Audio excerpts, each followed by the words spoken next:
And we are live. Good morning, good morning, good morning. Happy Monday to you. I almost said Tuesday. Happy Monday to you. I am so excited to be here with you this morning. Hey, hey, hey. I typically like to go live on Sunday afternoons, but I had such a good weekend this weekend. My youngest came home from grad school and actually, it's their spring break already. Can you believe it's already time for spring break?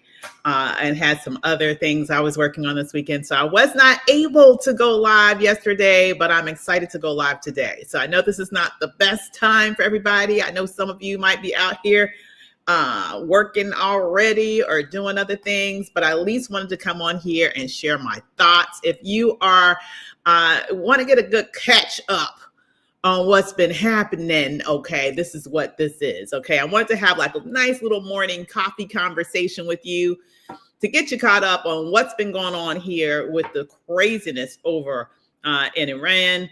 Also talking more about what's going on right now with the SAVE Act, which is a very serious issue that threatens your vote. Okay. And thirdly, I want to talk about the latest Republican racist chat. I mean, when I first found out about that, I thought it was some old news from the last one that they found.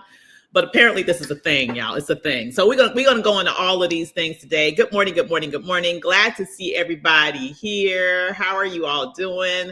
Let me make sure I can see you in the chat because I want, hey, I want to be able to chat with you. All right. Good morning, good morning, good morning. So first, let's talk about what's going on with this war, y'all. Let's talk about what is going on with this war. As we go into week 2 of this war, let me fix this so it stops like moving. Okay, as we go into week 2 of this war, one thing becomes abundantly clear, right? One thing becomes abundantly clear, and that is the fact that Iran had a plan. Iran had a plan for this potential reality. I mean, I guess they knew it was coming eventually, and they've been planning. They've been preparing. They had strategy. They have proper armaments. They were prepared for this. And then if there's another thing that's become abundantly clear, it's that Donald Trump was not. It's that Pete Hegseth was not. I mean, I know that it's not surprising given the fact that we have a weekend Fox News anchor who's never managed any sort of budget or managed the number of people anywhere near the level of responsibility that he has now. Someone who also has a long history of alcoholism and just multiple occasions where it's very clear that he has no moral center. This is the type of things that happens when you have people like that in charge. It's also not surprising given the fact that here we are here with this not one time, not two time, not three time, not four time, but 4-time draft dodger in charge who comes absolutely by it honestly. He comes from a long line of draft dodgers. It's the same person whose grandfather came here to avoid the draft in Germany. Hey there. Good morning, Mark. Yes. Did you know that? Look it up. Google is free. Trump's grandpappy came to America from Germany to avoid military service. Yes, he did. And that's not even the most ironic part of the ironic. I can't even talk. That's not even the most ironic part of the ironies, okay? The most ironic part of the ironies is that after he came here to avoid mandatory military service, so in essence, he was draft dodging from Germany, okay? Once Trump's grandfather came to America to avoid the draft, when he tried to go back to Germany and go back home, they said, you did not serve your mandatory service. You were a draft dodger. So you know what happened to him, y'all? You know what happened to him? He got deported.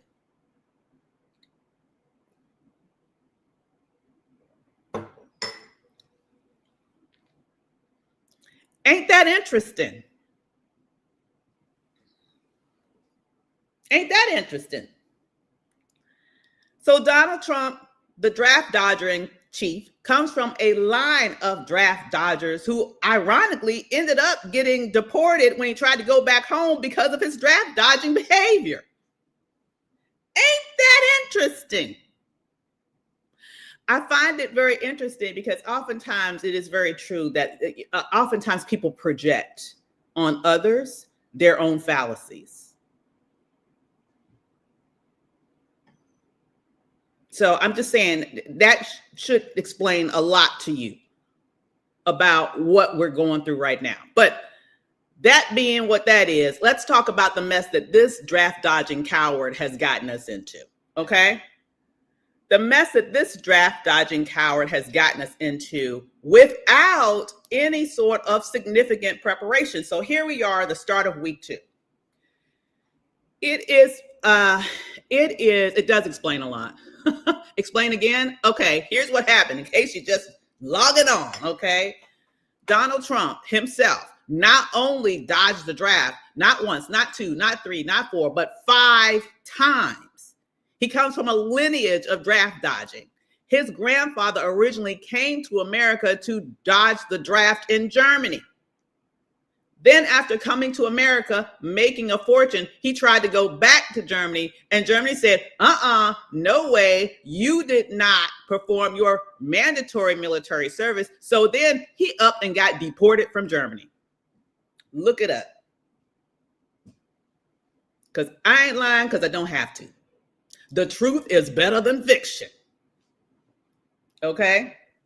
Projection at its finest. Absolutely, Sheila. Projection at its finest. All right. But let's talk about, what's really interesting to me, though, people like that who have never shown an ounce of courage themselves in real life have the most lip. It's kind of like they're chihuahuas. You know what's really interesting about chihuahuas? I don't know if there are any dog lovers here. I'm a huge dog lover.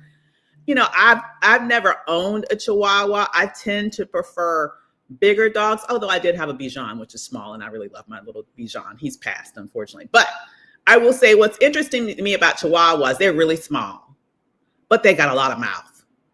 They got a lot of mouth. Left to their own devices, they'd be fighting with everybody. Okay, everybody in terms of bigger dogs, okay? What's really interesting to me is Trump's like that. He's like a chihuahua. He's a lot of bark, no bite. He's a lot of bark, no bite. And his lack of bite is based on his own ignorance. He wants to talk a lot of stuff, get other people to fight his battles for him. And then he's sliding out the door so he can miss any collateral damage, both literally and figuratively. That's just who he is. And the sad thing is that type of lack of character is the person who has the nuclear codes. So here we are. We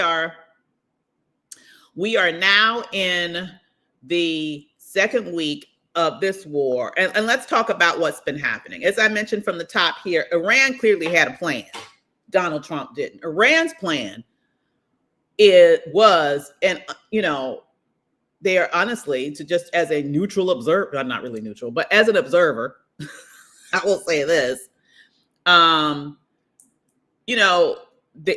by any objective measure, their plan is actually working out quite well from their standard, because looking at it from the outside, it appears as if their plan from the beginning was to mount asymmetrical warfare. Yes, they have the munitions that they have been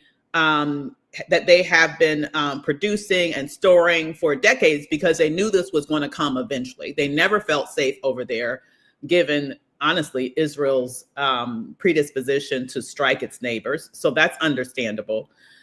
But that's not the only thing that they had planned in terms of how to fight this type of war.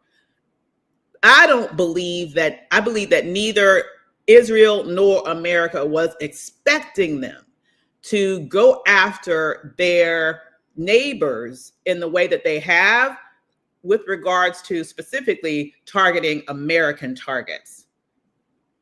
They've been going after American bases, American embassies, American consulates, and all those other nations in that region. So if you're wondering why all these other people, all these other nations have been bombed, that's what they're really targeting. And you've probably been hearing stuff about hotels being bombed in some of these areas. Well, please do know that a lot of Americans who lived on those bases were moved to hotels. So it's not surprising in those same nations. So it's not surprising to me that they're also targeting hotels. They had that plan going in that, okay, y'all come at us, we gonna come at you. We can't, obviously, they don't have the technology to reach us directly from Iran over here, but they can definitely reach those who are serving in the military in that region. And that's largely what they're targeting over there in terms of their neighbors. Number one, I don't believe America nor Israel expected that. Number two, I don't believe, well, first of all, they should have been able, common sense should have told them that the Strait of Hormuz was going to be vulnerable and they could definitely stop the flow of oil to the rest of the world. If they didn't know that, that once again shows their lack of ignorance. And once again, that does not surprise me because you have a tier 2 Fox News host, because if you're a tier 1 anchor, you're on weekdays, you're not on weekends. So you have a tier 2 Fox News host who is now the Secretary of Defense. He's not the sharpest knife in the drawer. So anyway, they went in there guns a-blazing, not even thinking about the effects, not only on America with regards to gas prices, energy prices, and honestly, the price of everything, because everything that we don't produce here needs to get shipped here in some way, shape, or form. And guess what? That takes fuel. And Lord, God forbid, you got to get on a plane soon because those prices are going to be jacked up because fuel. Just about everything you consume, everything you buy, definitely transportation, all of those prices are going to be impacted by what's happening here. And either they did not foresee that, which given the incompetence of this administration, it is not hard to come to that conclusion that this was a complete surprise to them, or they were so arrogant that they thought that this would be as simple as their operation in Venezuela. And if they thought that was the case, once again, that's another example of the level of ignorance that is leading this country. Just plain stupid. Dumb as a board. Dumb as a board. Okay? So they had that plan and they have executed it expertly. Also notice, and it is a distraction. I agree with that too, James, because the minute that the war starts, this is when the DOJ finally releases or puts back out or releases for the first time a new batch of Epstein files that specifically show the charges, the very, very disturbing charges against Trump with regards to that young girl, which he started, according to these allegations, sexually abusing at the age of 13. So those documents were dropped last week, ironically, in a moment in which it coincides the war. So what do you think most of your news coverage is going to be about? Yeah, that's very convenient. Very convenient. Very convenient. Then you have this fool go on television day one saying, oh, I want regime change. Around day two, I want to be the person that picks the next leader of Iran. Here we are, and this fool has, yes, he was successful. They were successful if their goal was killing the current leadership. They did that. Absolutely. And it did cause a regime change. I will give that to them. But guess what? You changed it to his son. You changed it to a younger version. And by all accounts, even a more radical version of the person that you just killed. So congratulations. That worked out. I can't. The level of stupidity is baffling. It's baffling. So, they're in trouble when they do a couple of things. Number one, they had, according to reports, they brought in experts to the White House last week trying to figure out how they can bring the price of gas down. You mean, fool, you didn't anticipate this was going to happen and you didn't go through this process beforehand? Apparently not. That's what happens when you don't plan before you do shit. Yeah, that's what happens. You do stuff that causes bad stuff to happen, and then you're running and scrambling trying to figure out how are you going to repair the damage that you just did. That's what they're in the process of doing right now. Then things are bad when they call in a Black woman, okay? Then they call in Condoleezza Rice. Woo, Lord, wait a minute. Condoleezza Rice? Then they call in Condoleezza Rice. You know it's bad now. Lord have mercy. They call in a Black woman, try to save them. They call in Condoleezza Rice. By any other standards, these are the same people that will be calling her a rhino, mind you. These are the same people that would be calling her a rhino. But I guess now they need that rhino to try to help them out of this mess. But, I would have to say, I don't know that Iraq really gives a very good barometer of how to do things right. I don't know. It's just a wild thought. But I guess that's the best they can do to try to get some guidance, some intelligence up in there. Oh my God. Things are bad. Things are bad. Okay. And here they are in this situation, just, oh my God, just a mess. Just a mess. Projections are that this is costing us up to $2 billion per day. Now, I will say that the number that you are hearing mostly parroted in the media is up to $1 billion. It's costing $1 billion a day. Wait a minute. Just first of all, get your mind around that. Get your brain around that.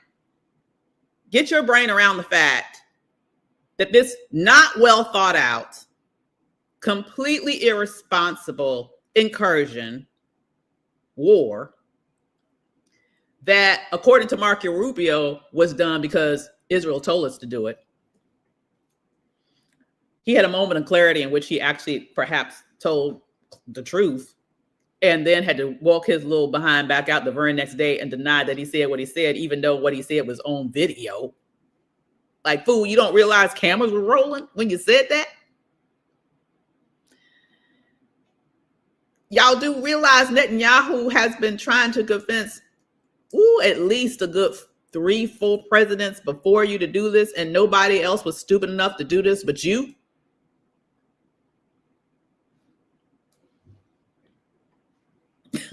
Congratulations. You win the prize of the idiot of the century.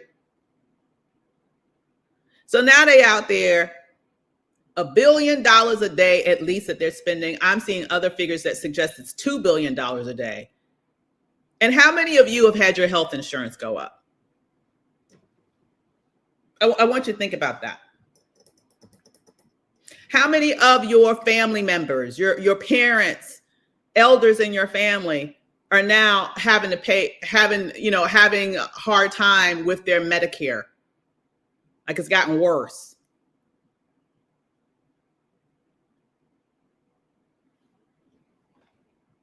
But they can find $2 billion a day.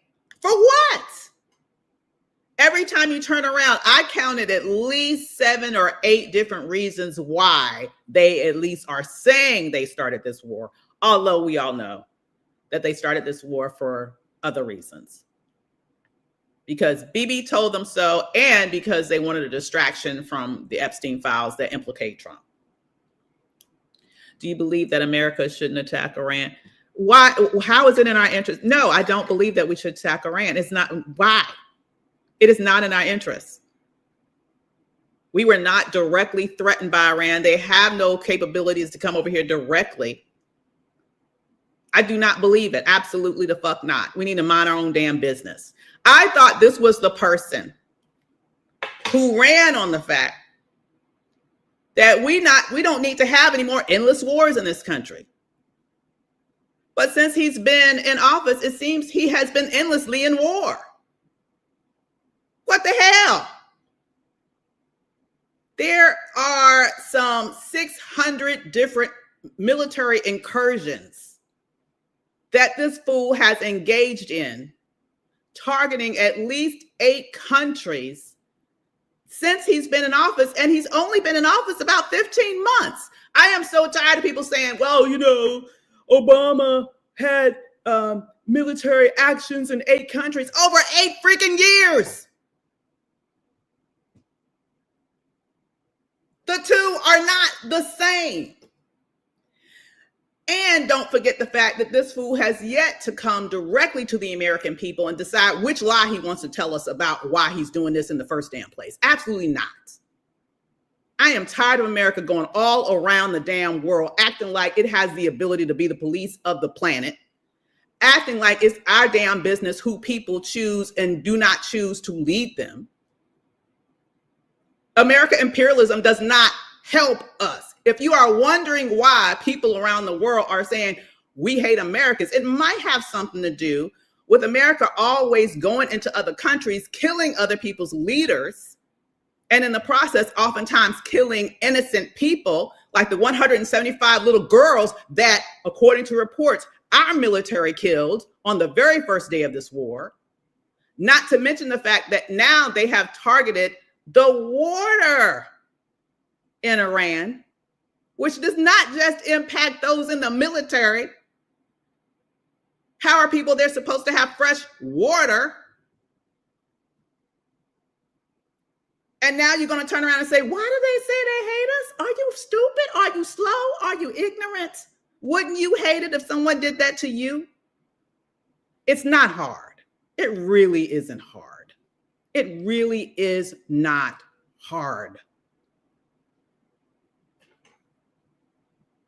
Honestly.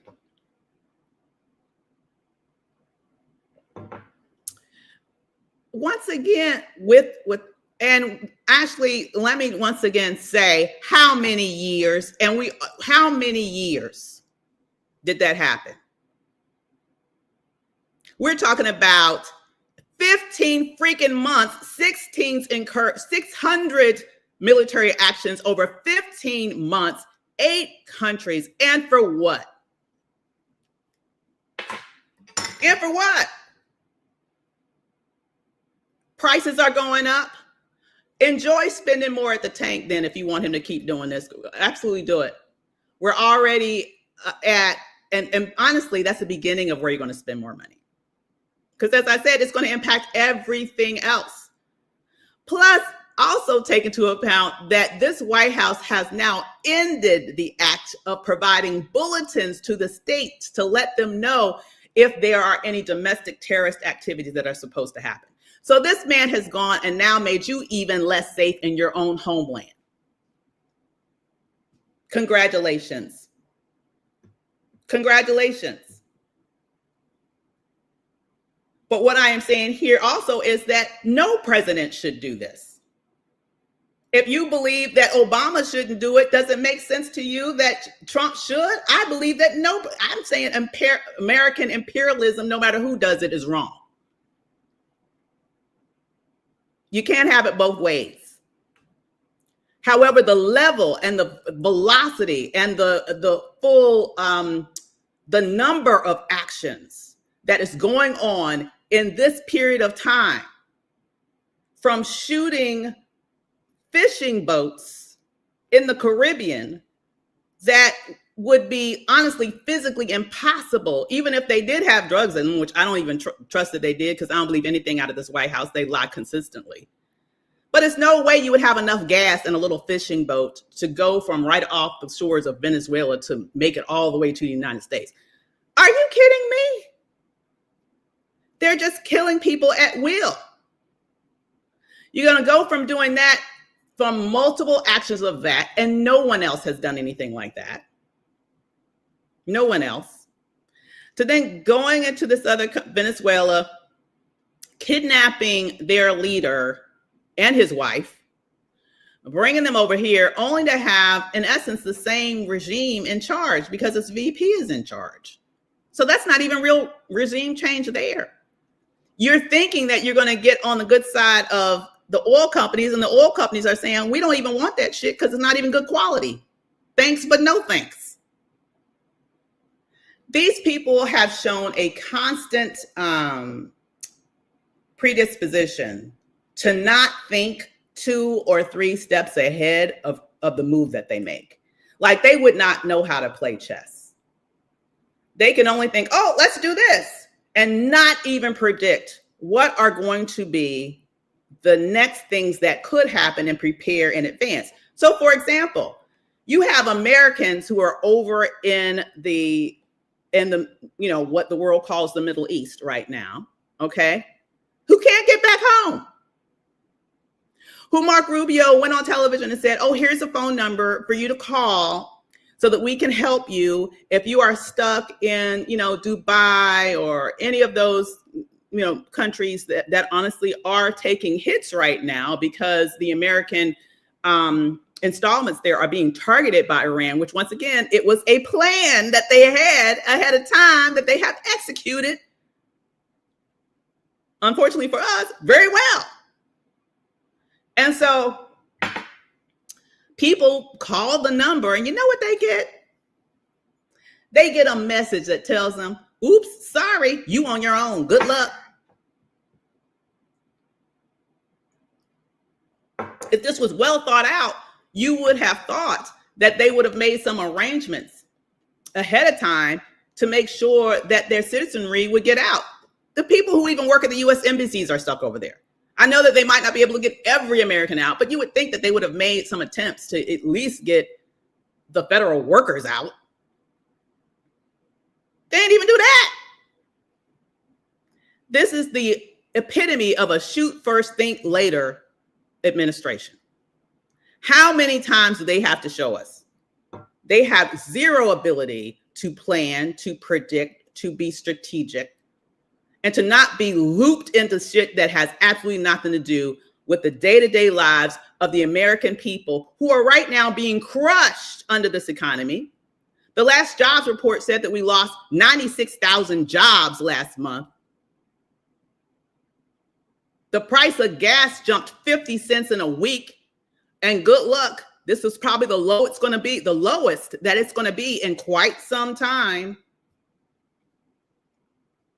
So you better get it now because next week is going to be worse. And here we are with this fool out here completely over his head. Imagine a world where Ukraine that is involved in its own war, you're now asking Ukraine to help you figure out how to stop Iran's drones. What? You're saying we need help to Ukraine. Like they got time to be helping us. Once again, imagine a world where you decided, oh my God, we done really fucked up now. Let's call in a Black woman. So you got Susan Rice trying to help you figure your way out of this, even though there was a lot of the Iraq situation, as I mentioned, is not necessarily a blueprint for success in my book. But anyway, I guess that's the best they can do. Now we're here with Americans still stuck over there with the nation, with the Secretary of State saying, good luck. We ain't getting you out, but, hope you can figure it out amongst yourselves. That's what's going on over there. Imagine a situation where when Trump is asked, well, do you think there might be some attacks here in the homeland as a result of this? His answer is, I guess. Followed by, well, people will die. What? The level of incompetence is absolutely mind blowing. Absolutely mind blowing. Speaking of blowing, think about the relationships that we've blown up across the world because of this stupidity. I have to tell you, Saudi Arabia done had it with us. Not that I'm a huge fan of Saudi Arabia. Although you would think that Trump was. Him and Jared had a great relationship there. At this point, Saudi's like, y'all about to have to get it on your own. We're going to have to stop doing business with you. Because now you done brought us into your mess. Dubai is thinking the same thing right about now. Like, we were over here making our money and minding our business. And now you have brought us into your mess. Maybe we need to stop doing business with you. You got all these European countries saying, wait a minute, you can come over here and disrespect us for years. And now you expect us to help your dumb ass? We don't want to get involved with your mess, although some of them have now. If you've been waiting for this World War III that Trump claimed that Kamala Harris was going to invoke and begin and start, guess what? We here. We here now. We are really on the edge of, I don't even know, I wouldn't even say that we're on the edge. This to me looks like the beginnings of it. When you think about the number of countries involved, it is crazy. Hold on, let me see if I can find it, because I had put together a list here of the number of countries involved in this. It is crazy. Let me see if I can find it here. Okay, I'm gonna find it eventually and I'll get back to you, but I will say it is nuts. Oh my gosh. It is crazy. Man, I thought it was right here, but I don't see it. I will have to look for it and I'll find it. But here's what you need to know. You have, I know the UK is in it. Oh, and I don't even know that I mentioned yet, and this is true. You got Russia providing intel to Iran to let them know where the various different American installations are all across the Middle East. Oh, Russia. Trump's best friend. Who could have predicted that?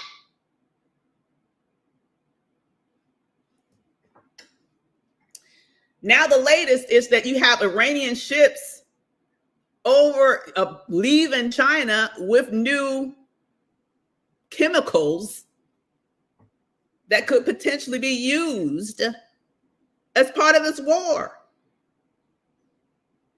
So now we're talking about bringing Russia in it, China in it, several European countries in it, multiple countries throughout the Middle East in it, involuntarily, but they've been bought into it.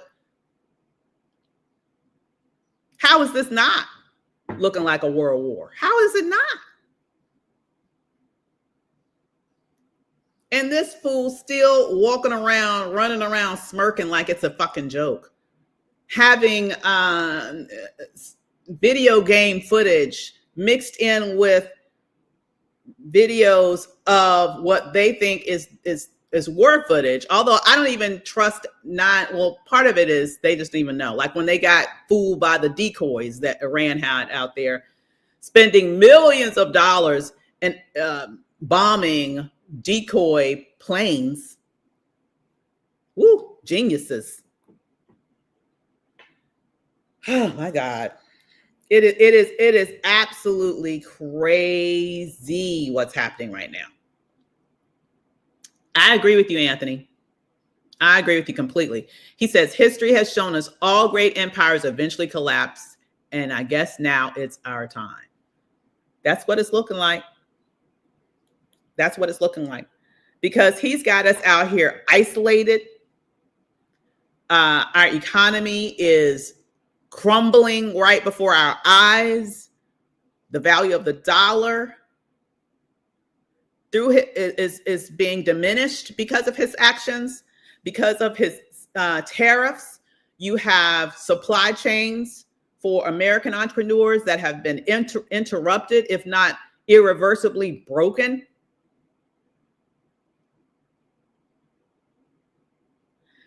If you wanted to look for a clear and present danger to the United States, you needed to look right past Putin and look straight at Trump. Because all you have to do is look at what's happened since he's been in office. It's crazy. Oh my goodness. So here's the thing that really gets me. So if your goal, because I'm going to go back to another one of his goals, because, you know, as I mentioned, they keep changing goals or reasons why they went in. And one of the things he said at one time was, well, we want the people to rise up. We want the people to rise up and, you know, take back their government. Well, you know, let me ask you this.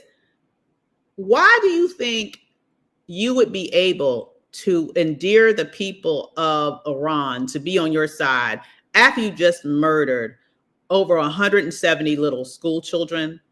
After you or your friend, it sounds more like Israel probably did this, just basically poisoned their water supply. I don't think that people would necessarily have endearing feelings towards you after you do stuff like that. No. I'll take a wild leap and suggest that's the problem. Too many losses, he will call for it. That's my concern, John. John says the problem with not joining the military at this time, eventually the Trump administration, after too many losses, he will call for a draft. Well, I don't know that I would necessarily advise to join the military at this time but you're right that I wouldn't be surprised. You had his press secretary out there when asked specifically that question, will he call for a draft? And she's like, everything's on the table. The draft dodger in chief has calling for a draft on the table. Ain't that interesting? Ain't that interesting? They talking about sending in ground troops. I don't think people really realize how massive Iraq is. This is not like invading New Jersey, y'all. Okay? No, that is it's a massive landmass. It is surrounded by mountains, has large water masses. This is not an easy place for a ground incursion. Not to mention the fact, once again, they have prepared. You clearly haven't. They know their homeland. You don't. How many times as a nation do we have to make the same stupid, dumbass mistakes? Really? I mean, the definition of insanity is doing the same thing and expecting different results. You want to take young people and ask them to risk their lives in a situation that you have not properly planned for. What? It is completely, it's really infuriating to me. And you're exactly right. He will call for a draft, and you know who won't be drafted? His son. And I'm so tired about hearing this shit about, well, he's too called. The hell he is. No, that's a lie. That's a lie. But just understand that they are going to make up lies to get him out of it in the same way that he made up his lie to get himself out of it. For his excuse was the bone spurs, which miraculously disappears every time he steps on a golf course. So, you know, I just got the news alert. Video evidence confirms it was U.S. Tomahawk that landed in that girls' school that killed those 175 little girls in Iran. It has now been confirmed. Yeah, this is going so well. So, if you guys are wondering why people say death to America,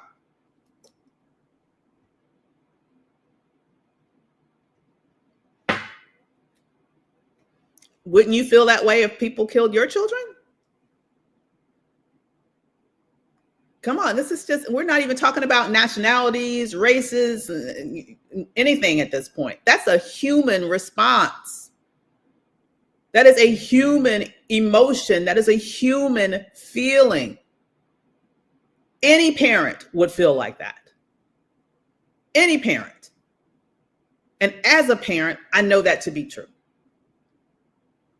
So here we are, here with this foolishness. But once again, that's what happens when you have an idiot in charge that comes from a long line of grandmothers, but who wants to himself draft your kids potentially. At least it's on the table. It's on the table. All right, there are a couple other things I want to talk about today before I jump off, because I got a lot to do. But I wanted to get that off my chest. And it's just so frustrating. So much has been going on. SAVE Act.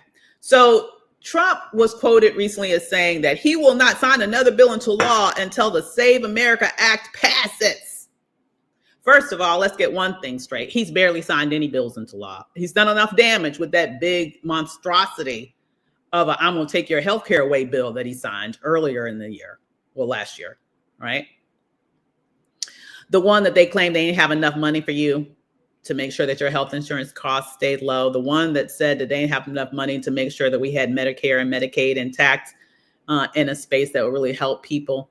The one that wanted to cut money from all of this stuff, but also the one that was generous enough to give tons of cuts and taxes to billionaires. That bill right there, the one that he signed right before engaging in this action that is literally costing America somewhere around $1 to $2 billion per day.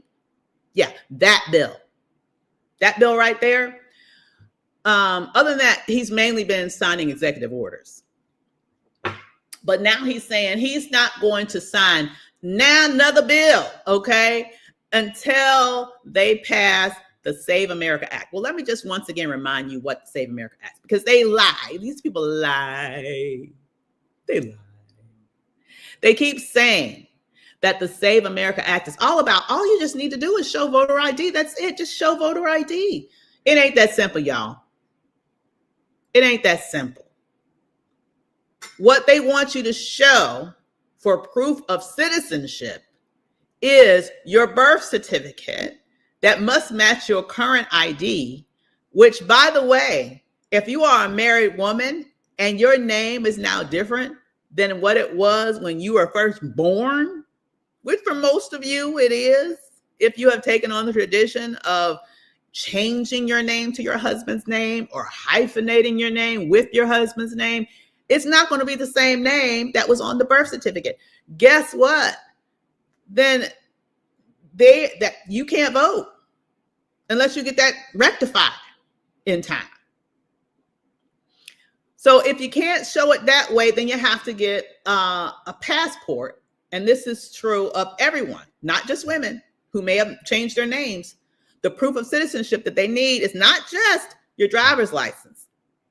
They want to go beyond that. They want you to also show your passport. Now, for someone like me, it's very interesting because I am divorced. I still carry my ex-husband's last name as part of my hyphenated name because it's the name that also belongs to my sons, and we are a family, and so I want to maintain the same name as my sons. But I will tell you this. Fortunately for me, even though that name obviously does not match the name on my birth certificate, I am someone who's traveled internationally extensively, so I do have a passport that does have my new name on it. And it's not even new anymore. Good Lord. I've had this name now for, golly, over 30 years. So here is what I will say.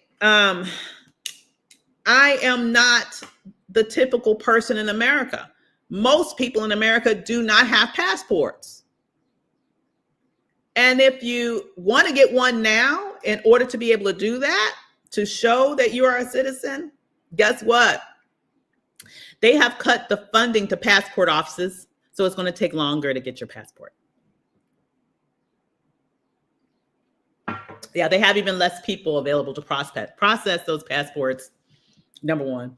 If you can afford them, number two, getting a passport is not a cheap exercise. Okay? It's going to cost you over $100. Over $100 to get a passport. It's not. Now, for a lot of people, that's nothing. But for some people, that's significant. And beyond the fact of whether or not it's significant given your budget, the reality is that according now to the Constitution, in terms of amendments, we're not supposed to have poll taxes attached to voting in this country. Voting should be a free franchise.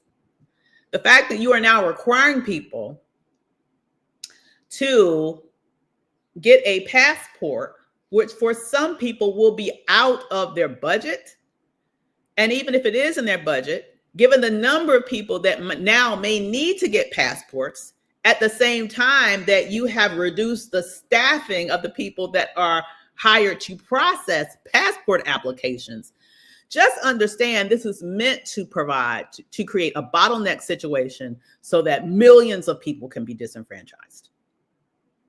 Please do not fall for the lie that this is just about voter ID. It is not. This is about rigging the next election. Get it straight. It's exactly what that's about. You need to make sure you are calling your senators to let them know you are holding them accountable for their vote on this. They cannot pass the SAVE Act. Focus on your senators. That's where it's being considered right now. All right. Next thing I want to tell you about, they're solving a problem that didn't even exist. Well, it does exist for them, Mark. The problem that they're solving is that they know that they're losing. That's the problem they're solving. The problem that they're solving is that they know that if the more people vote, the more likely it is that they're going to lose. And so they are trying to do everything they can to manipulate the electorate such that it would increase their chance of actually winning in the midterms and retaining control of Congress.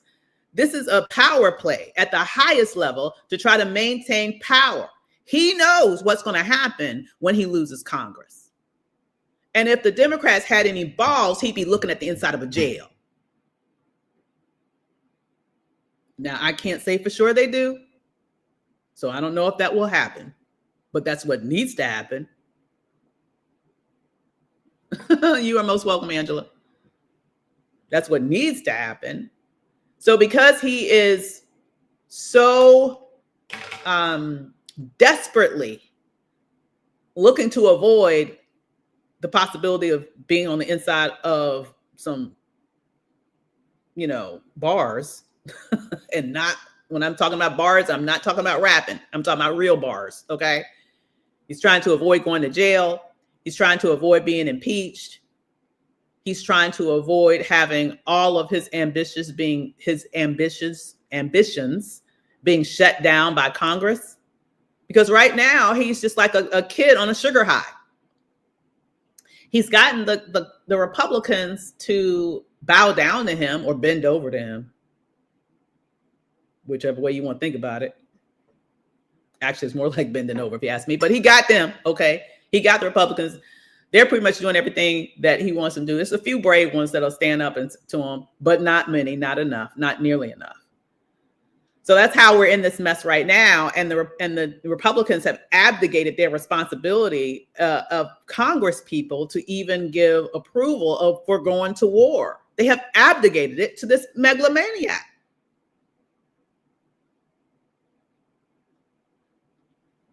But that's what's going on. So call your senators to say, you better stop that shit right there.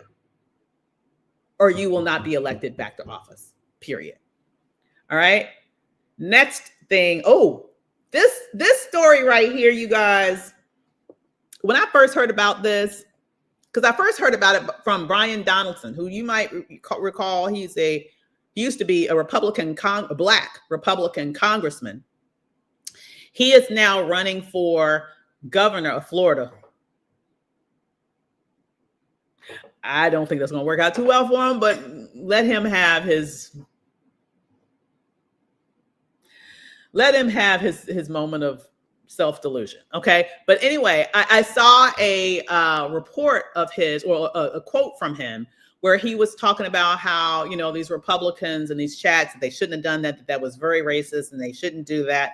And I was thinking he was talking about the racist Republican chat from a couple of months ago. Y'all remember the racist Republican chat group that was saying all this racist stuff that was reported on a few months back? But guess what? They found another one. I want you, first of all, let me tell you, before I tell you the details about what they found in this one, I want y'all to think about, what are the odds that these are the only two? What are the odds that the only racist Republican chats that exist happen to both be found out and exposed to the media? I mean, that would be pretty. You probably have a better chance of walking outside and on the same day winning the lottery and be struck by lightning. You probably have a better odds of both of those happening at the same time than these being the only two racist Republican chats that exist. However, let me just go ahead and let you know a little bit about this racist chat group that was based in Florida, that included both Florida officials, literally Republican Party officials. Let me see here. It included the secretary of Miami-Dade County's Republican Party. So this is an actual Republican official. This ain't just crazy college kids. These are just not just crazy college kids. And, you can't blame crazy college kids for what they do, because they just crazy college. White people get to be kids for a very long time. I just find that to be very interesting. They get to be kids all the way up to their 30s. Okay. I don't understand. But anyhow, so it's not just crazy college kids. Okay. It includes the secretary of Miami-Dade County's Republican Party. It also includes student leaders from Florida International University's Turning Point USA. Y'all remember what Turning Point USA? Yes, another one, Anthony, in that trip. Y'all remember what Turning Point USA is? Charlie Kirk's organization. But I thought Charlie Kirk was a Christian. How dare you say he was racist? It's all up and through the culture of that organization. So yes. Okay. So student leaders from that university's Turning Point USA chapter and these Miami-Dade County Republican Party officials were in this group chat on WhatsApp in which racists will be racist. But one of the things that got my biggest attention, because I'm Black, and that's the thing I'm really going to pay attention to here, is that they had people proposing dozens of acts of extreme violence against Black people, obviously using a racial slur referring to us, but that included beheading and crucifixion.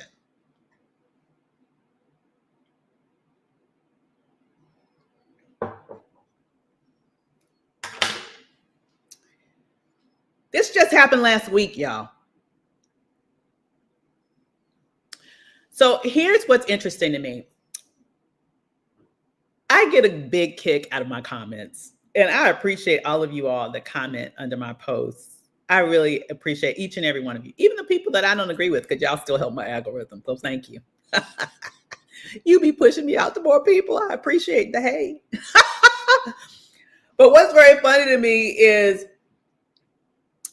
every once in a while you get these, I don't understand if they're that stupid or if they think I'm that stupid, but I'm not, clearly. So it ain't gonna work on me. But it's very interesting to me that several times, I don't even know how many times now, I get people under there saying, well, I don't understand why Black people, that the Democrats were, pro-slavery, the Republicans were anti-slavery. I'm like,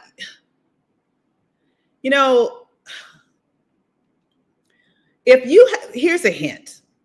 If you have to go back 200 years to find a period in history in which your party was not racist, and as of last week, people in your party was in a group chat talking about dozens of ways in which they want to kill Black people, and you expect people to ignore what's happening today, skip over what's been happening for the last 60 years? Because let me also get this history straight, you guys. That is actually factually accurate. There was a period and a point of our history, in which the Republican Party was the freedom fighting party. When did that change, you might ask? And that's a good question. Well, it changed around. Do y'all realize, first of all, little mini history lesson. We are celebrating this year. Some people are celebrating 250 years of this nation. But I want you guys to understand, it hasn't been 250 years of freedom for Black people. We only got the right to vote 60 years ago, post-Reconstruction. There was a small window during the Reconstruction period where at least Black men could vote, and they did. And they were elected to state legislatures. They were elected to Congress. There were even more governors there than there's been since, Black governors. And it is historically accurate to say that was largely the Republican Party in that era in which those political gains were made.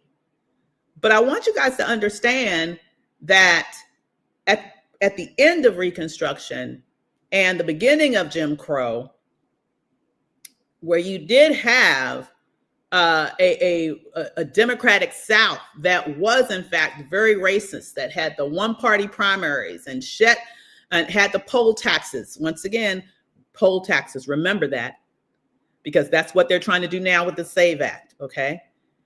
Put in place those poll taxes, those literacy tests, and use violence to scare and intimidate and murder people for even having the gall to want to vote or to try to vote. Okay, that happened. That is for real. And then when you had the 1964 Civil Rights Act and the 1965 Voting Rights Act, all right, this is when we had the shift in party dynamics. This is when you had a Democratic Party now that pushed through that legislation, that got that legislation signed, not because I'm gonna keep it 100 here, not because they were all of a sudden, altruistic people. It's because of the hard work and effort of Black people and the civil rights movement that pushed them to do it. We used our political organizing, movement, and strategy in order to push them to do it. And they did it. But once they did it, do you know what happened then? Then you had a mass exodus from the Democratic Party of a far-right racist element that then became Republicans. That became, for all intents and purposes, the end of the Democratic rule of the South. Okay, that became the end of that. And ironically, ever since then, you've not had a Democratic presidential candidate get the majority of the white vote since the 1964 Civil Rights Act. This is a fact. Prove me wrong. And every presidential election since then, the majority of the white population has voted against the Democratic Party. So you can miss me with that mess about what is wrong with you. Don't you know that the Republicans fought slavery? Well, don't you know that the Republicans been fighting me since 1963, 64, 65, all the way up till today? See, I know my history. And either you don't, or you just are lying and just being disingenuous, which is a possibility because, you know, education is lacking in this country. But it is just, this is what happened, y'all.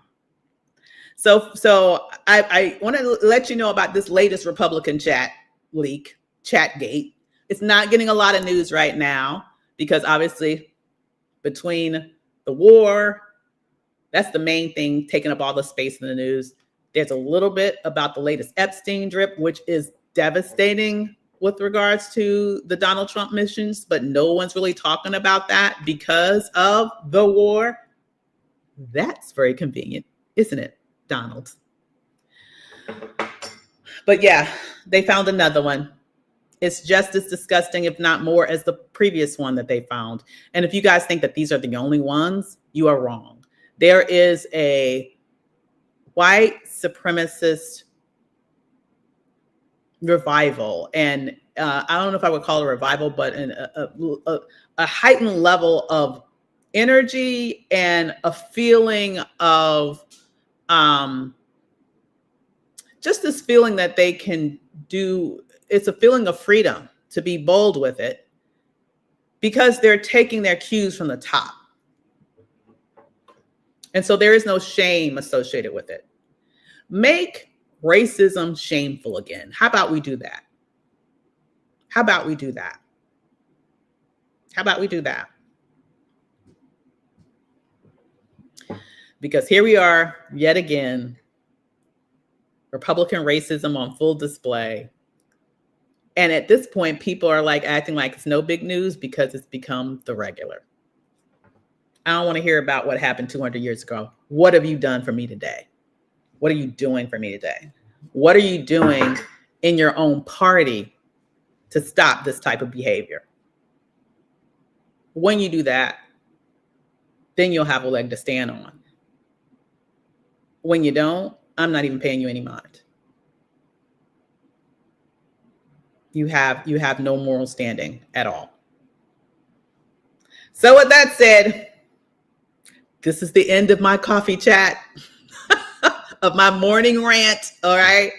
But I've enjoyed chatting with you all this morning. I hope y'all have a wonderful week. I'm going to try to get back on my regular schedule next week. So hopefully I'll see you again next Sunday at 2:00. And by the way, just want to let you know, I have a new podcast that will be dropping this month. I'm super excited about it. You will get more information about it soon. But until then, you can definitely sign up to be on the wait list. It's bit.ly Fearless Politics. That's bit.ly/Fearless Politics.